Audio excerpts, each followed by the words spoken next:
एक बार फिर से आप सभी का स्वागत है गायत्री स्कूल के ऑनलाइन प्लेटफॉर्म पर।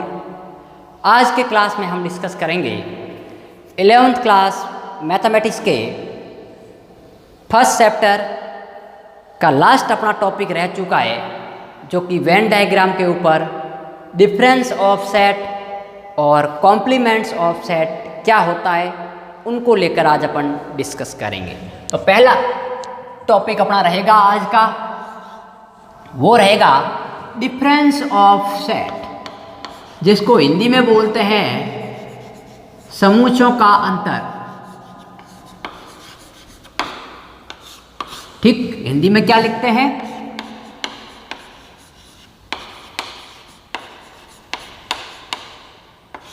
समूचों का अंतर।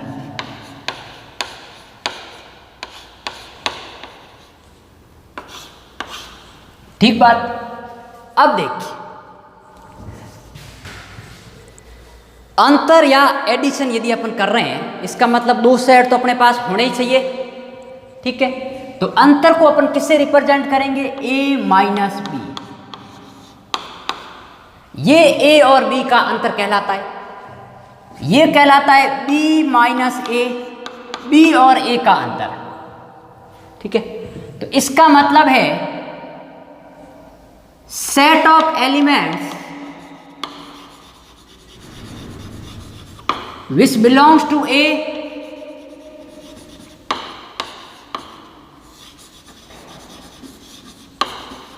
but does not belongs to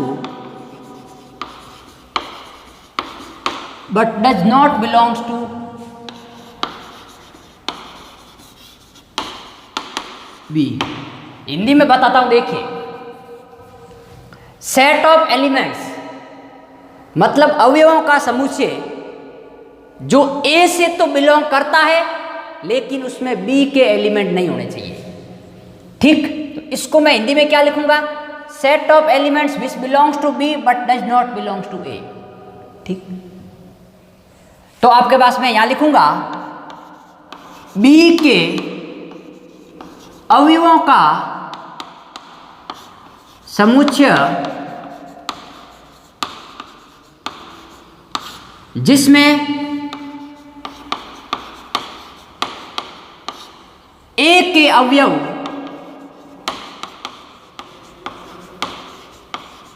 उपस्थित नहीं हो।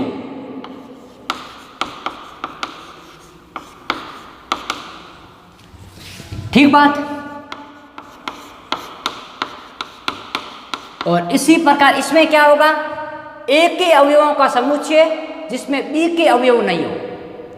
इसका मतलब है कि ए माइनस बी मतलब ए के वे सारे एलिमेंट आएंगे जो बी में प्रेजेंट नहीं हो।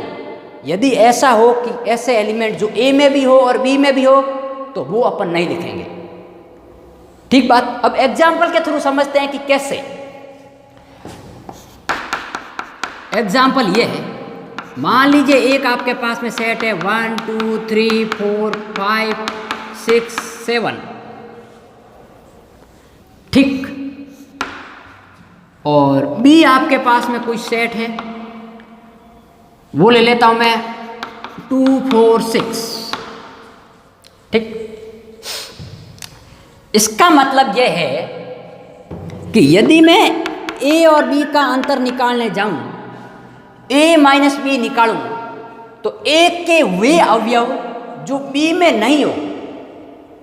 तो अब देखिए, ए का अवयव 1 बी में है क्या? नहीं है, तो आएगा। बी का ए का नेक्स्ट एलिमेंट 2 इसमें है, तो नहीं आएगा। ठीक, 3 तो 3 इसमें नहीं है, तो 3 आएगा। 4 इसमें है, तो 4 नहीं आएगा। 5 इसमें नहीं है, तो आएगा।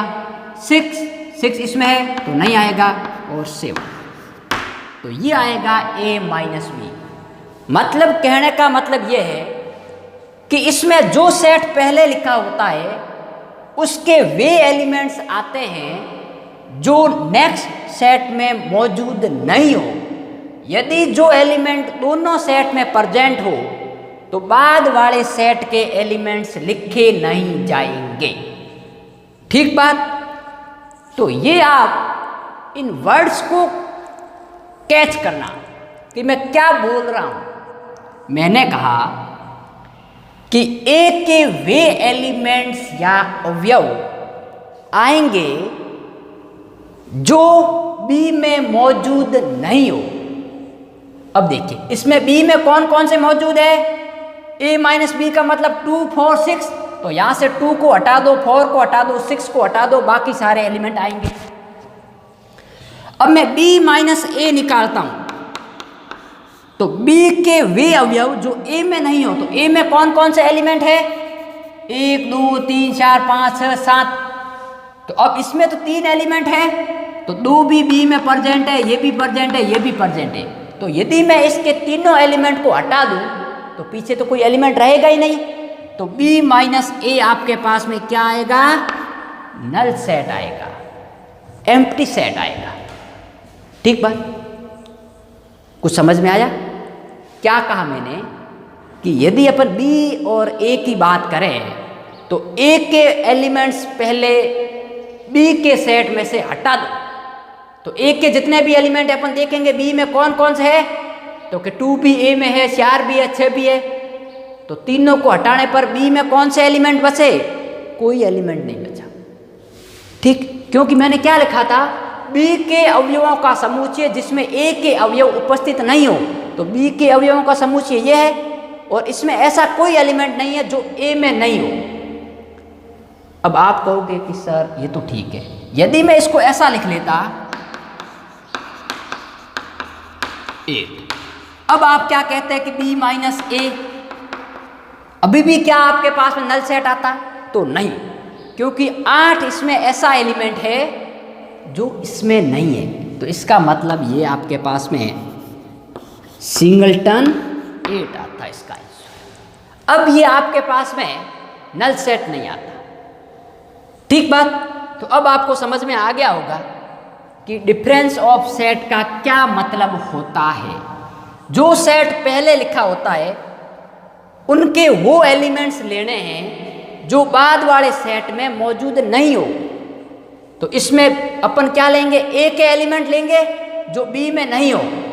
तो बी में देखेंगे कौन कौन से है 2 4 6, तो 2 को हटा लो, 4 को हटा लो, 6 को हटा लो, बाकी सारे एलिमेंट आएंगे। ठीक बात। अब सुनिए, ये डिफरेंस तो हो गया।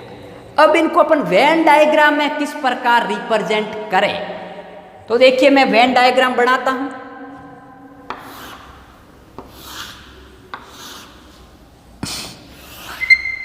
अब देखिए ये यूनिवर्सल सेट है, ये सेट आपके पास में ए सेट है, ये सेट बी है, ए सेट सेट। अब मैं रंगीन चौक ले आता हूं ताकि आपको समझ में इजीली आए। यदि मैं ए इंटरसेक्शन बी की बात करूं तो कौन सा पार्ट आएगा भाई, जो ए में भी मौजूद हो, बी में भी मौजूद हो, तो ये पार्ट आएगा।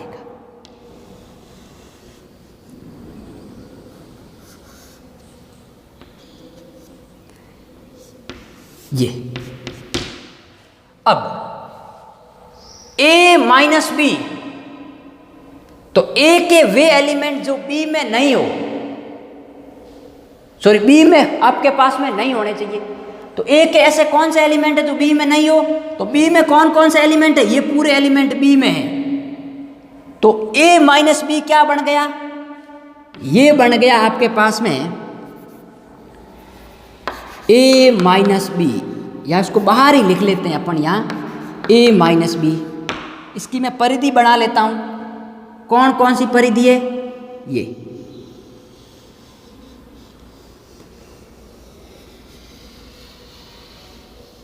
अब आप कहोगे कि सर ये वाला पार्ट साथ में क्यों नहीं आया, क्योंकि इसमें ऐसे एलिमेंट है जो b में भी प्रेजेंट है और a में भी प्रेजेंट है, दोनों के कॉमन एलिमेंट है, और जो b में प्रेजेंट होंगे वो a माइनस बी में नहीं होंगे।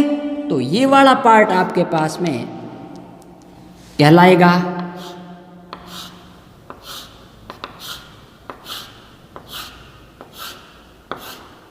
ए माइनस बी। अब बी माइनस ए मतलब ऐसे एलिमेंट जो ए में नहीं हो लेकिन बी में हो। तो ए का कहाँ तक हिस्सा आ रहा है, यहाँ तक आ रहा है, तो इसको हटा दो। तो अब अपने पास में कौन सा पार्ट रहा,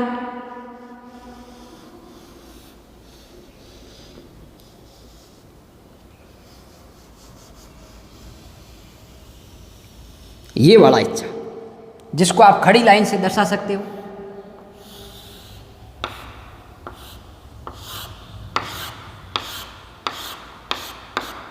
ये होगा आपके पास में b माइनस ए। ठीक, तो अब मेरी बात सुनो, a माइनस बी का हिस्सा ये है, ये वाला, b माइनस ए का हिस्सा ये वाला, और a इंटरसेक्शन b।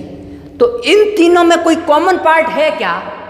इसकी और इसकी बात करें तो भी कोई कॉमन पार्ट नहीं, इसकी और इसकी बात करें तो भी कोई उभयनिष्ठ पार्ट नहीं, और इसकी और इसकी बात करें तो भी कोई उभयनिष्ठ पार्ट नहीं। अब यदि अपन इनका इंटरसेक्शन ले तो मैं यहाँ लिखता हूँ, देखिए यहीं पे लिख लेता हूँ कि a माइनस बी, दिमाग डाल के लिखो,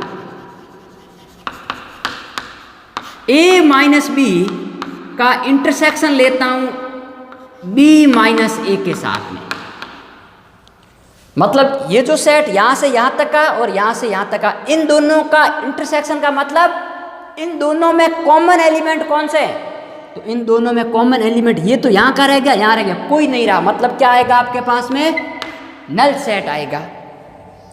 एक दूसरी बात करें कि a minus B intersection a intersection b, तो ये भी नल सेट आएगा। क्यों आएगा? क्योंकि a इंटरसेक्शन b ये वाला पार्ट है और a माइनस बी ये वाला पार्ट है, इसमें भी कोई कॉमन नहीं। तीसरी बात करें कि a इंटरसेक्शन b माइनस ए, तो ये भी आपके पास में नल सेट आएगा क्योंकि इसमें और इसमें भी कोई कॉमन पार्ट नहीं है। ठीक, अब एक बात शायद मैंने बताई होगी, नहीं तो अब बता देता हूं। एक डेफिनेशन लिखो, डिसजॉइंट सेट।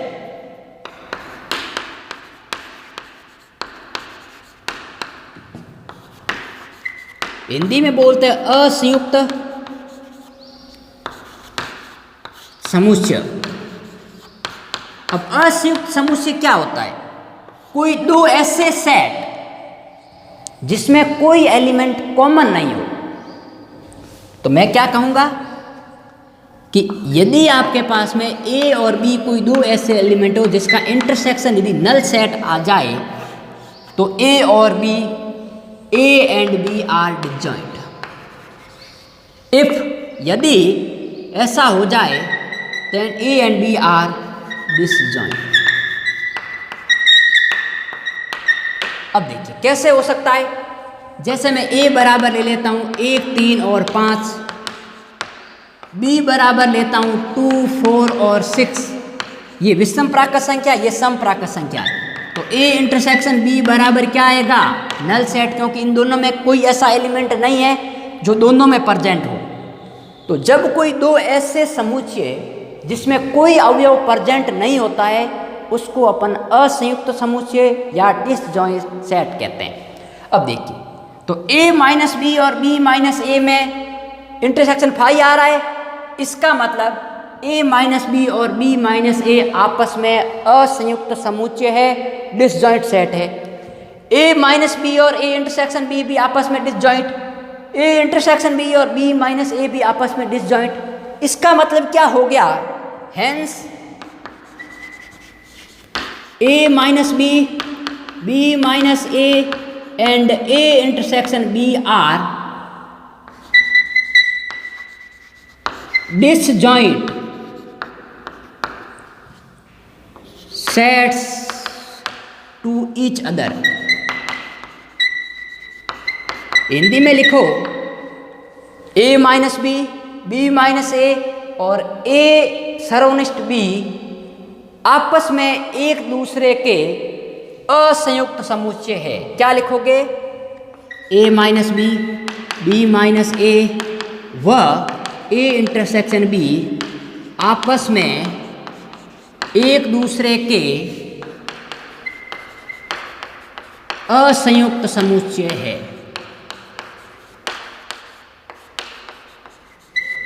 ये लैंग्वेज आपके पास में जब एक्सरसाइज को सॉल्व करोगे बड़ी काम आएगी, इसलिए मैं 1 बाय 1 स्टेप बता रहा हूँ। नहीं तो आपको सीधे एक्सरसाइज में भी बता सकता हूँ कि डिसजॉइंट किसको बोलते हैं भाई, कि दो ऐसे समूह जिसमें कुछ भी कॉमन नहीं हो, लेकिन अपन को समझना है भाई, ठीक है। तो अब डिसजॉइंट सेट को अपन कैसे रिप्रेजेंट करें, इसको मैं यहाँ लिखता हूँ, ठीक है। तो दो सेट डिसजॉइंट होंगे, इसका मतलब ये है, ये यदि यूनिवर्सल सेट है तो एक सेट ए ऐसा होगा यहाँ पे और एक सेट ये होगा बी। तो इन दोनों में कोई कॉमन है क्या? नहीं है। ए का मतलब है 1 3 और 5 और इसका मतलब है 2 4 और 6, तो कोई कॉमन नहीं है। तो ये है आपके पास में ए इंटरसेक्शन बी बराबर 5 का वेन डायग्राम, ठीक, किसका? इसका। तो अब देखिए, ये तो था आपके पास में डिफरेंस ऑफ सेट और आपके पास में डिसजॉइंट ऑफ सेट। अब अपन आगे बढ़ेंगे कि और अपन को क्या क्या डिस्कस करना है। तो देखिए अपन आगे बढ़ते हैं। बड़ा अच्छा टॉपिक है और वेरी इंटरेस्टिंग टॉपिक। अब अपन आगे बात करेंगे कॉम्प्लीमेंट्स ऑफ सेट।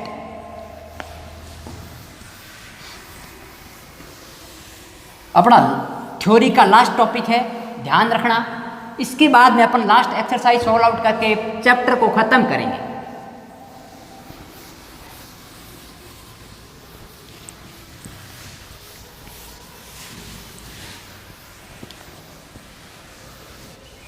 अब देखिए, कॉम्प्लीमेंट ऑफ सेट के लिए पहले यूनिवर्सल सेट को अपन परिभाषित करना पड़ेगा। जिस सेट में यूनिवर्सल सेट दिया हुआ होगा उसी में अपन कॉम्प्लीमेंट ऑफ सेट बता सकते हैं, ठीक। उसको भी मैं वेन डायग्राम से भी बताऊंगा आपको।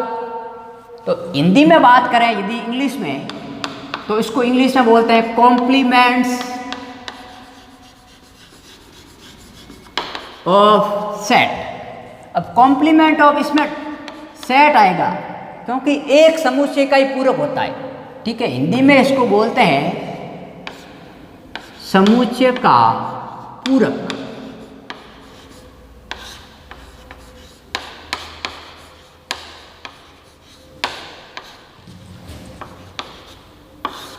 ठीक बात।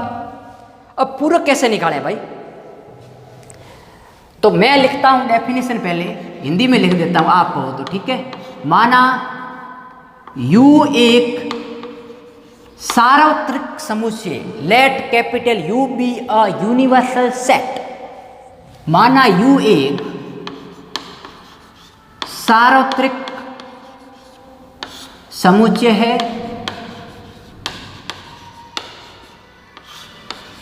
And capital A be a subset of universal set, तथा A U का उप समुच्चय है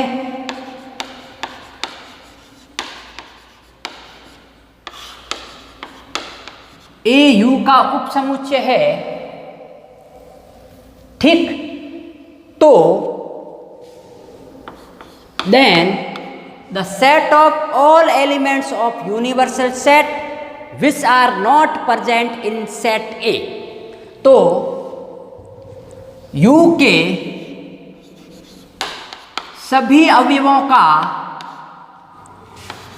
U के सभी अवयवों का समुच्चय जिसमें A के अवयव उपस्थित नहीं हो, उपस्थित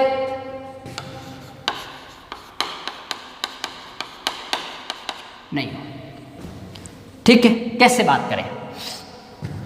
वेन डायग्राम लाते हैं, अच्छा समझ में आएगा, फिर परिभाषा भी आ जाएगी। ये एक यूनिवर्सल सेट है और ए इसका कोई सबसेट है, मतलब इसका ये है कोई एक सेट, ये सेट ए है, ठीक। तो मैंने कहा है कि U एक सार्वत्रिक समूह से तथा A इसका सबसेट है, A is a subset of U, ठीक है। तब U के सभी अवयवों का समुच्चय, U के सारे एलिमेंट जिसमें A के अवयव उपस्थित नहीं हो, तो A के अवयव कौन कौन से हैं? ये वाला पोर्शन A का है, तो यूनिवर्सल सेट में से A के एलिमेंट यदि हटा देते हैं तो पीछे क्या बचेगा आपके पास में?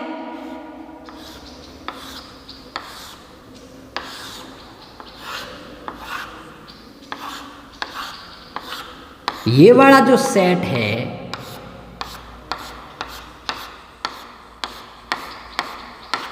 ये आपके पास में कॉम्प्लीमेंट ऑफ सेट कहलाता है। इसको अपन ए डैश से रिप्रेजेंट करते हैं, लिख देते हैं इन्हें ए की पावर सी या ए डैश से प्रदर्शित करते हैं। It is denoted by A dash.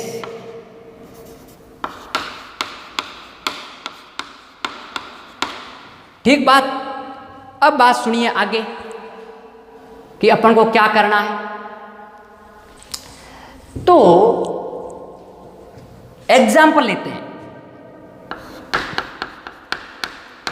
Universal set मान लीजिए 1 2 3 4 5 6 7 8 9 और 10 है, और एक कोई सेट है ए जो कि आपके पास में 2 4 6 8 और 10 है।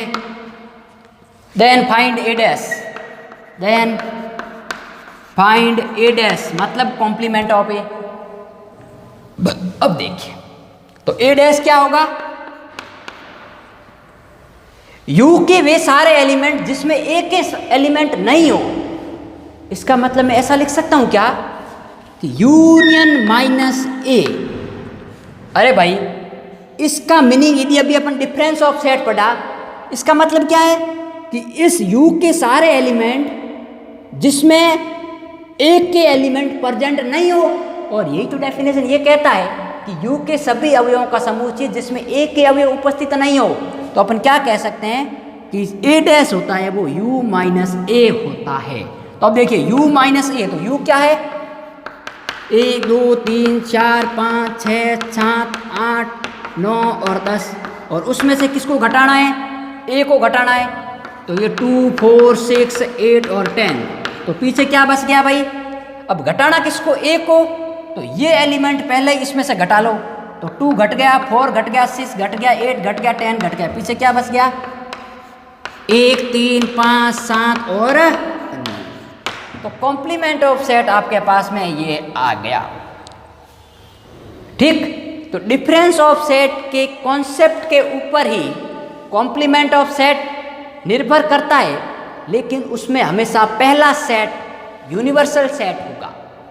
तो यूनिवर्सल सेट में से किसी भी सेट का जिसका अपन को कॉम्प्लीमेंट निकालना है, उन सेट के एलिमेंट को निकाल दो, जो पीछे बचेगा वो उसका पूरक ही तो बचेगा। हिंदी में नाम ही भाई पूरक है, ठीक है। मतलब अपना का जस्ट उल्टा या विपरीत, जो अपन में नहीं हो गुण, वो अपने पूरक गुण कहलाते हैं। ठीक। तो देखिए जैसे आपकी एक स्कूल है, और स्कूल और आपकी यदि बात की जाए तो एक 11th क्लास, तो गायत्री विद्या मंदिर में जो 11th क्लास का जो पूरक होंगे वो क्या होंगे? एक first class, second class, third, 4, 7, 8, 9, 10 और 12, क्योंकि 11th क्लास को हटा देने पर पीछे जो भी क्लासें बचेगी वो सब उनकी पूरक क्लास होगी। ठीक। या फिर आप कह दिया जाए कि 11th क्लास में से मेल स्टूडेंट का पूरक, जो लड़के हैं उनका पूरक, तो 11वीं क्लास में टोटल लड़के और लड़कियां हैं, तो लड़कों को यदि अपन हटा देंगे तो पीछे लड़कियां बचेगी, तो किसी क्लास में लड़कों का पूरक क्या हो जाएगा? लड़कियां। ठीक है, मेल का फीमेल। तो ये आपके पास में पूरक होता है। अब सुनिए इनको कैसे अपन वेन डायग्राम में समझें, वो भी अपन ने रिप्रेजेंट किया कि ये टोटल यूनिवर्सल सेट है और ये एक सेट ए है, तो उनमें से ये सेट को हटाने पर ये एलिमेंट ये कॉम्प्लीमेंट ऑफ ए को रिप्रेजेंट कर रहा है। ठीक बात, तो ये था आपके पास में। अब इसको मैथमेटिकली कैसे लिखें भाई, गणितीय रूप में या रोस्टर फॉर्म में? तो मैथमेटिकली ए डैश का मतलब ये है x such that x belongs to universal set and x is not belongs to a। A dash का मतलब क्या है कि x है वो यूनिवर्सल सेट के सारे एलिमेंट को बिलोंग करता है, लेकिन उसमें वो एलिमेंट नहीं आएंगे जो एक के मेंबर हो। तो ये इसकी गणितीय परिभाषा है, कभी कभी वो गणितीय परिभाषा पूछता है। ठीक बात, तो ये था आपके पास में कि कॉम्प्लीमेंट ऑफ अपन सेट किस प्रकार डिफाइन करते हैं। नेक्स्ट अपन कल के लेक्चर में एक्सरसाइज जो इसके ऊपर अपनी बेस्ड है उन्हीं को लेकर बात करेंगे।